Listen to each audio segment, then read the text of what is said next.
Most gamers probably know that particular feeling that old games like the original Diablo series evoked in us. We always used to say, just one more dungeon, or just one more quest. It's this feeling wanting to continue a game no matter how long you already spend in front of the tube or how low the sun is on the horizon. It's this feeling of slicing through hordes of enemies with a friend, hunting for the next level up, finishing a quest, or just enjoying the gameplay because it's hella fun. It's this feeling that barely any game could elicit in me recently. I'm not saying I didn't have no fun in any game. That's not the case, and it wouldn't be fair to any of the titles I finished. However, only a tiny number was so captivating that I couldn't stop playing or wait to get back to the living cable box. After all this prologue, you can probably guess where this is going. And you're correct. But before I get to that, I need to tell you how I ended up playing Wallworld in the first place. The answer is YouTube, of course. One of the two gaming creators I follow started playing around the day of Wallworld 2's release. I saw it as nice white noise programming while I was doing other things. But the more I took in through osmosis, the louder this feeling came back knocking. As a consequence, I picked up Wallworld 1 and 2 during the Steam Christmas sale and also added the Deep Threat DLC after beating the first title.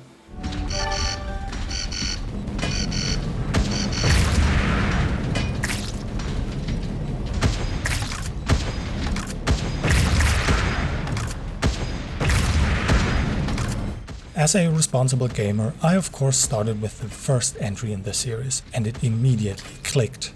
The feeling I mentioned earlier took over so strongly after a while that one evening I spontaneously decided to record a short Let's Play on Linux series on my German channel. And shortly after, I beat it and eternalized its ending on the virtual silver screen. Wallworld threw me into its world without any explanation of the goal. I felt like a newborn child in our world. The more this title opened itself up to me, the more I developed a sense of wonder. Finding the first crypto key in particular raised some questions because it didn't serve an immediate purpose. This contrasted with all the other upgrades I had found up to that point. Normally, you invest resources in upgrades for your Robo-Spider or your Wall Digger to enhance its weapon systems to defend against the waves of Cyrex enemies or to optimize the drilling capabilities. The gameplay loop that emerged struck a perfect balance between efficiently mining resources and exploring mines for upgrades and the remaining crypto keys. Some upgrades are limited to a single run, and some span across runs once purchased back at the base for resources. It was the first time I had fun playing a roguelike, despite the story not being at the forefront of the experience. For example, Hades could not hold my attention because I failed every skill check in this game. I never felt like I progressed, no matter how long I played. It's this aspect that fully enthralled me about Wallworld. At some point, my Robo-Spider was fast and resilient enough that I held my ground against the first boss. My spirit of discovery was the fuel for my Robo-Spider. I suddenly found myself in new regions, found new upgrades for my ride, and harvesting resources became more efficient. It became a virtuous cycle that continuously fed my lizard brain with dopamine. Even if my Wall Digger had to pull the emergency escape lever during a boss battle, it meant that I could then purchase upgrades or unlock other goodies to make the next run a little bit better. After a while, I also found the purpose of these crypto keys. And over time, I developed the best strategy to survive long enough to find all of them and amass enough firepower to transport the keys to their intended destination. The DLC had more of that and also a few more interesting lore pieces that I won't spoil.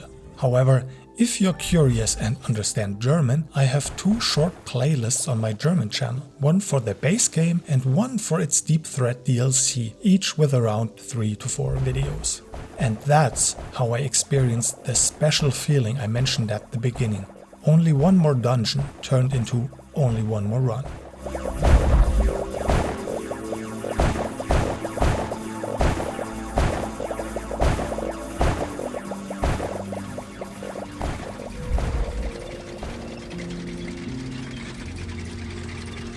I think this would have made a fitting end to the video, but I'd like to continue with Wall World 2 right away. After all, this was the reason for my wall exploration shenanigans. I can also kill 2 Cyrex with only 1 cluster bomb this way. The intro to part 2 couldn't be more different and immediately hinted that storytelling would play a more prominent role.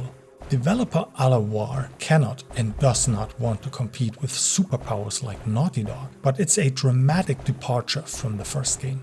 There's more dialogue pushing the content forward, and the game has sequences that I'd cautiously describe as cutscenes or set-piece moments. The devs decided to continue where the first Wall World ended and open up the world by dividing it into different regions. Every region has a set of missions that earn research points to fill a progress bar. Once it is full, a special mission becomes available to continue the story. The gameplay feels familiar at first while you still upgrade the basics of your gear.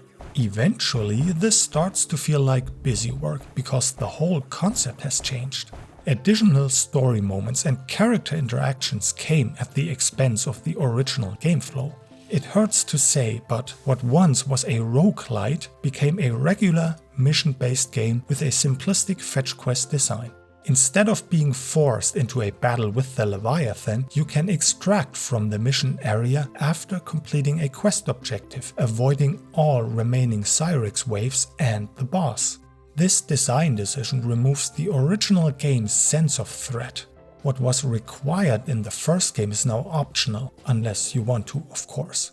Also, meaningful progression through upgrades nearly ground to a halt after about half of the game.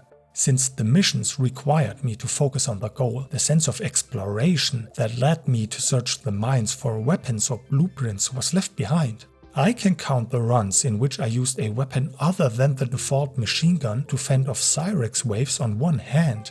The diversity of weaponry became secondary because it was no longer required. Of course, this meant the game is much more accessible to a wider group of people. It simply requires less time commitment per individual run.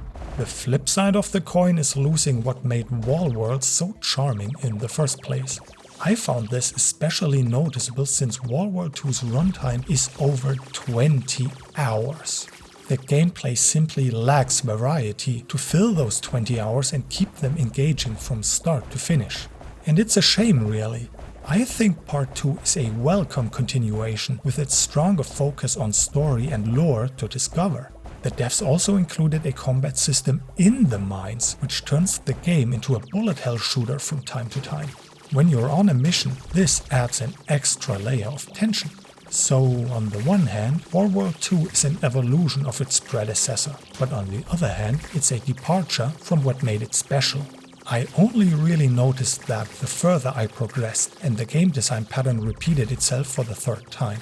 It feels like the meta progression was lost between the two titles, and this feeling could not be carried over from the first entry in the series.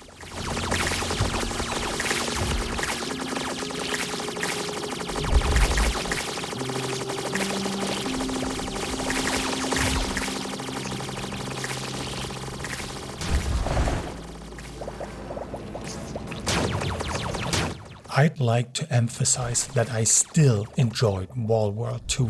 Sure, the repetition of that stretched out this game incentivized me to take the route of the least resistance toward the end, meaning I skipped missions that weren't necessary for progression.